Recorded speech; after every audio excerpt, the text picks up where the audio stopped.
Baik, mohon perhatian rekan-rekan, acara seminar akan segera dimulai. Diharapkan telepon genggam dinonaktifkan atau diatur ke mode silent. Om Swastiastu. Selamat pagi rekan-rekan semuanya. Perkenalkan, saya Kadek Diki Diwayani selaku moderator dalam seminar kelompok 1. Yang terhormat Ibu Dosen Ketut Ayuswati Pramita Yulandari selaku dosen pemangku mata kuliah Keterampilan Berbahasa dan Sastra Indonesia Sekolah Dasar, beserta dengan rekan-rekan yang saya banggakan, terima kasih telah hadir pada seminar pagi hari ini. Pada kesempatan kali ini yang berbahagia, narasumber yang akan memaparkan materi yaitu kelompok 1 dengan judul tema yaitu strategi mengembangkan keterampilan menyimak pada siswa sekolah dasar. Sebelum kita memulai pemaparan materi dari narasumber, izinkan saya untuk memperkenalkan diri narasumber kita pada hari ini. Narasumber yang pertama yaitu atas nama Desa Kuturitu Gayatri, NIM 241103124, tempat tanggal lahir 19 September 2006, Prodi S1 Pendidikan Guru Sekolah Dasar, alamat Desa Panjianom, alumni SD Negeri 4 Kaliuntu, SMP Negeri 2 Singaraja, dan SMA Negeri 1 Singaraja.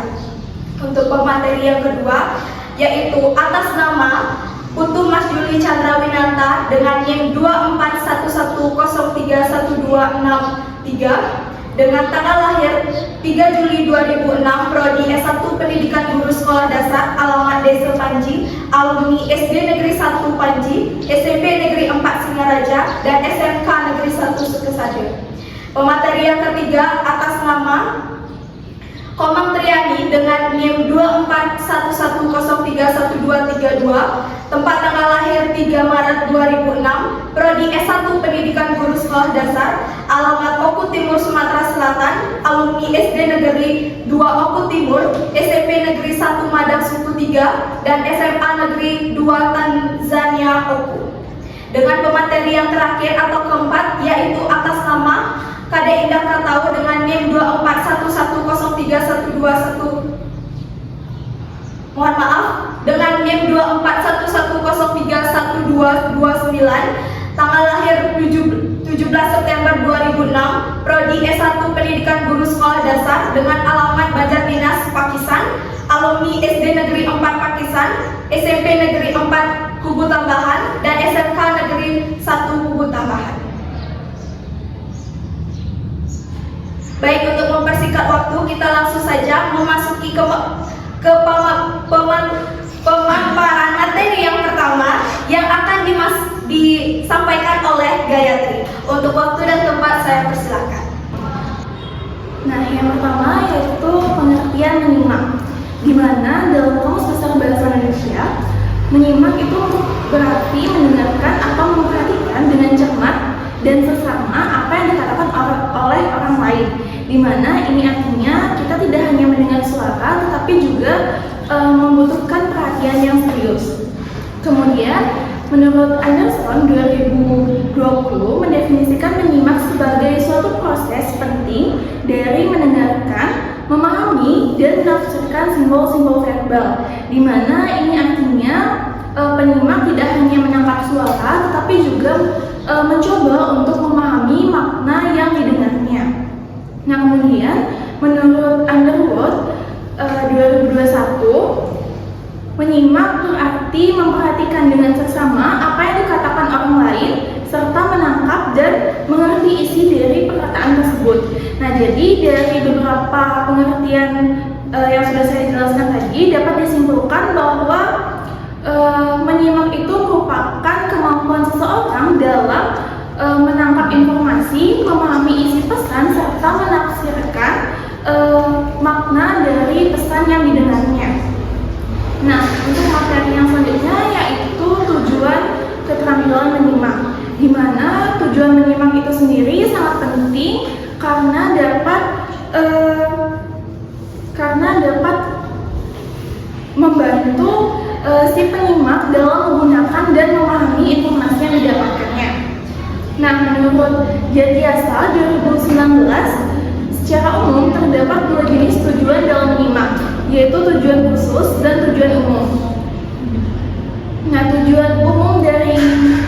menyimak itu sendiri adalah memperoleh dan memahami materi secara keseluruhan, di mana dalam hal ini artinya si penyimak itu memperoleh informasi, memahami isi pesan yang didapat, serta dapat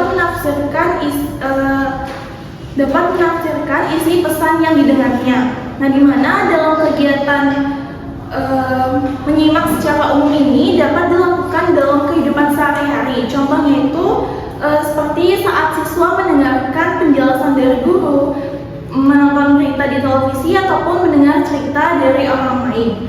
Nah, dalam konteks pembelajaran sendiri, tujuan umum menyimak ini sering dicantumkan agar siswa dapat fokus menyimak materi yang disampaikan.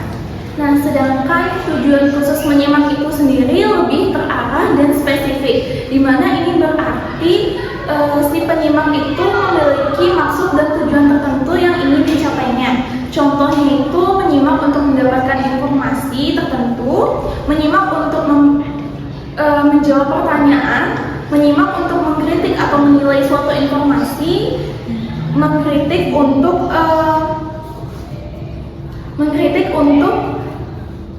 menjawab pertanyaan, serta mengkritik untuk menikmati suatu cerita. Nah, jadi dapat disimpulkan bahwa tujuan khusus menyimak ini tuh lebih fokus dan terarah, di mana dia tuh tergantung dari apa yang ingin dicapai oleh si penyimak. Nah, dalam pembelajaran sendiri, guru biasanya mencantumkan tujuan khusus agar siswa fokus saat menyimak. Nah, selanjutnya yaitu dari pendapat para ahli komunikasi, yaitu Wolfing dan Berkeley 1979, di mana mereka menggolongkan tujuan menyimak ke dalam 5 hal yang spesifik. Yang pertama yaitu menyimak diskriminatif, di mana menyimak diskriminatif ini merupakan kemampuan seseorang dalam menangkap bunyi ataupun suara. Contohnya itu seperti intonasi, nada, maupun perkataan. Yang kedua yaitu menyimak estetik, di mana dari judulnya aja sendiri itu udah kelihatan. Menyimak estetik itu berarti menyimak untuk menikmati keindahan bahasa yang didengarnya. Misalnya itu seperti saat mendengarkan puisi, prosa, ataupun mendengarkan cerita dan dongeng. Nah, dimana ini artinya si penyimak itu tidak hanya memahami apa yang didengar, tetapi juga menikmati bahasa yang didengarnya. Yang ketiga yaitu menyimak bertujuan. Nah, artinya yaitu menyimak untuk memperoleh ataupun mendapatkan informasi, di mana contohnya itu seperti kita saat ini, di mana kalian menyimak ataupun mendengarkan materi yang saya bahas saat ini. Yang keempat yaitu menyimak kritikal, di mana menyimak kritikal ini yaitu menyimak untuk menilai ataupun mengkritik suatu informasi yang didengarnya. Jadi si penyimak ini tidak hanya semata-mata menerima informasi, tetapi juga mengevaluasi informasi yang didapatkannya. Apakah informasi tersebut benar, logis, dan dapat dipercaya. Nah, yang terakhir atau yang kelima yaitu menyimak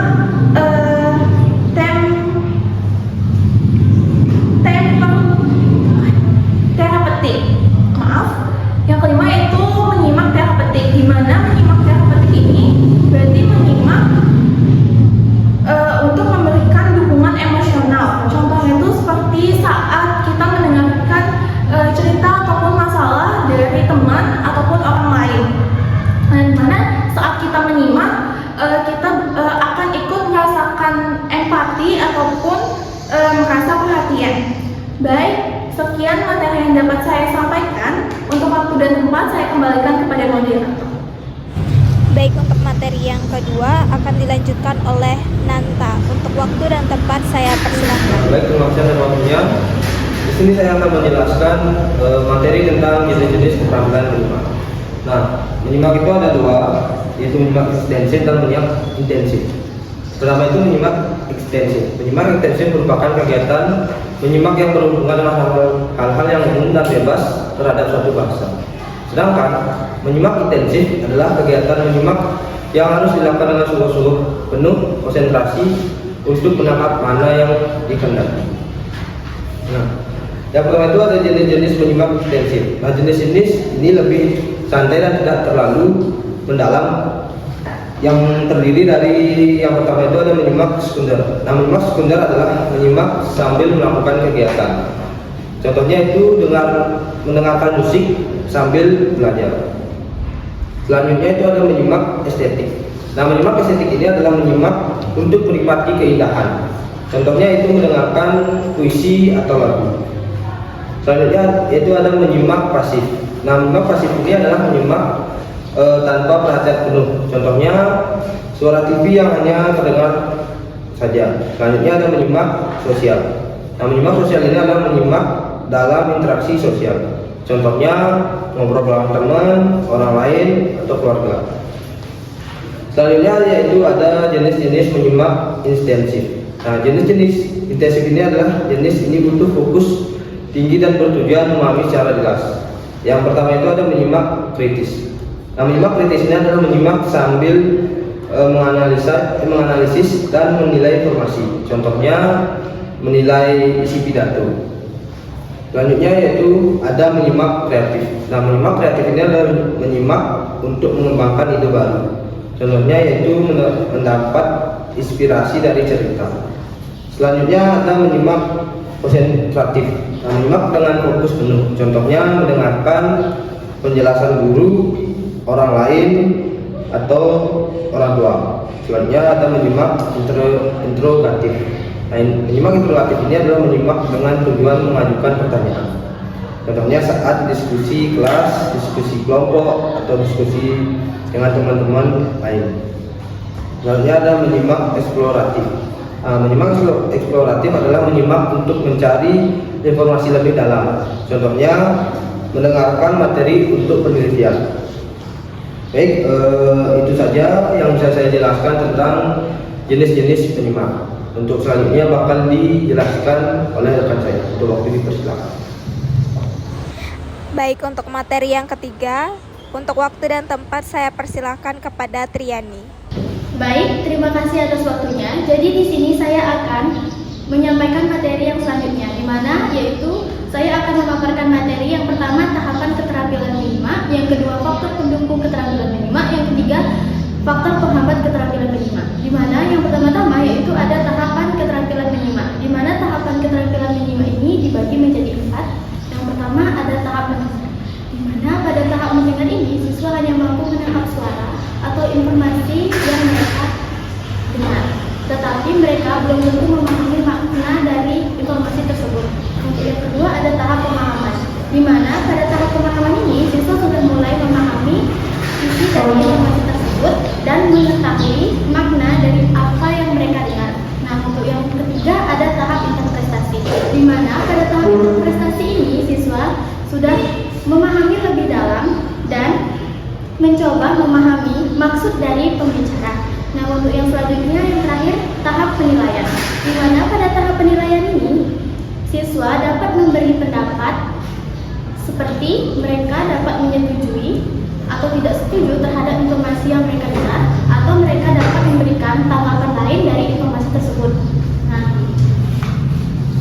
untuk yang selanjutnya yaitu ada faktor pendukung, di mana yang pertama adalah memilih metode pembelajaran yang tepat, di mana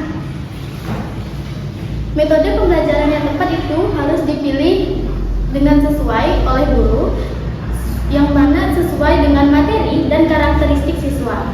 Misalnya penggunaan metode pembelajaran diskusi, tanya jawab, atau latihan menyimak aktif agar siswa tidak hanya mendengar tetapi juga memahami isi dari materi yang disampaikan. Untuk yang selanjutnya yaitu ada memilih media pembelajaran yang menarik, di mana guru harus memilih media pembelajaran yang menarik seperti media video, audio, dan lagu. Jadi, dengan memilih media pembelajaran yang menarik itu, siswa jadi lebih fokus dan tidak mudah bosan, serta mereka lebih mudah menangkap pembelajaran yang sedang mereka lalui.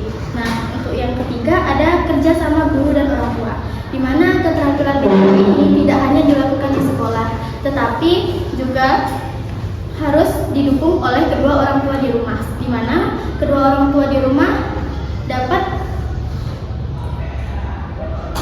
membantu dengan cara membiasakan anak mendengarkan cerita, berita, atau percakapan yang bermanfaat.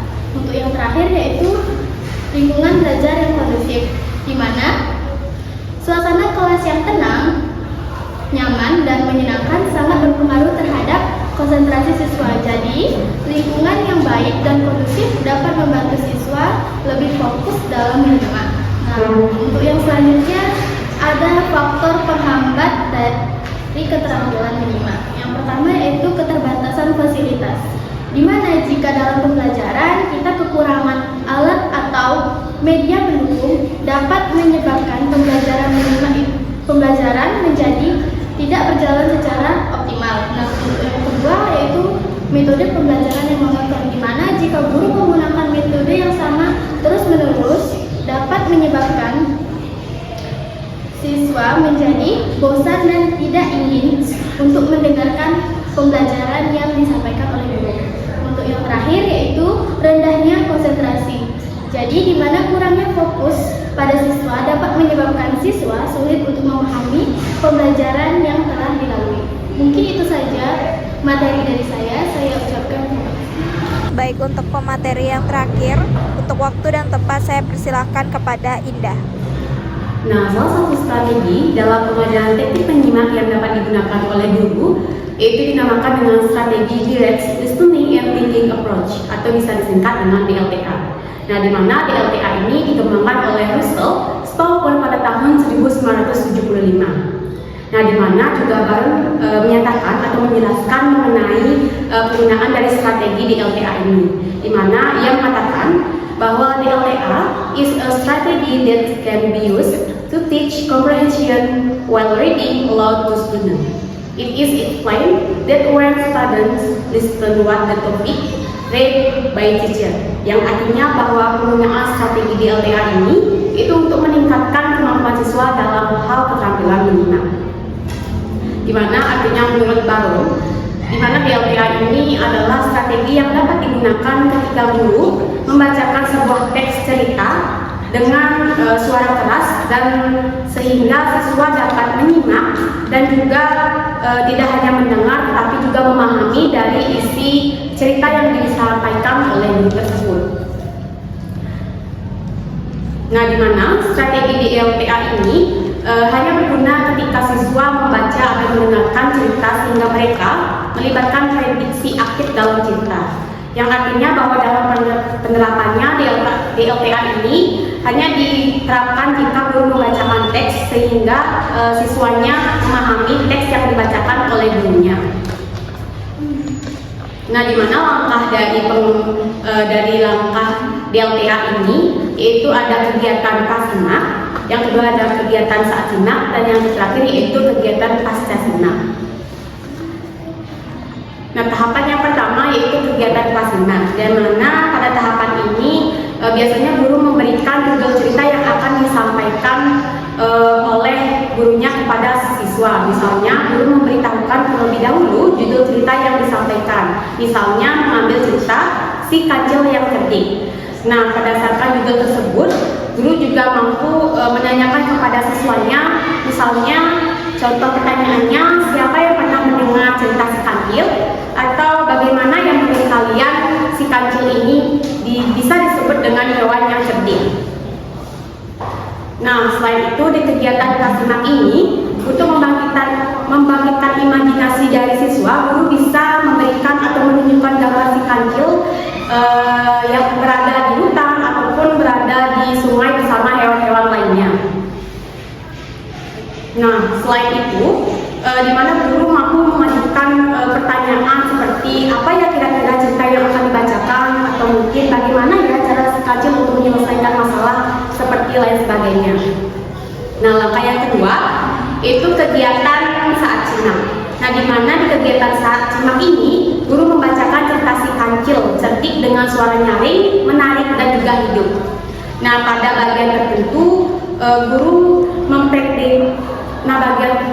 Pada bagian tertentu guru menghentikan ceritanya dan memberikan pertanyaan. Misalnya seperti, menurut kalian apa yang dilakukan si kancil selanjutnya, atau apakah si kancil akan berhasil mengelabui hewan lain dan lain sebagainya. Nah, setelah tanya jawab tersebut, di mana guru bisa melanjutkan kembali cerita yang disampaikan.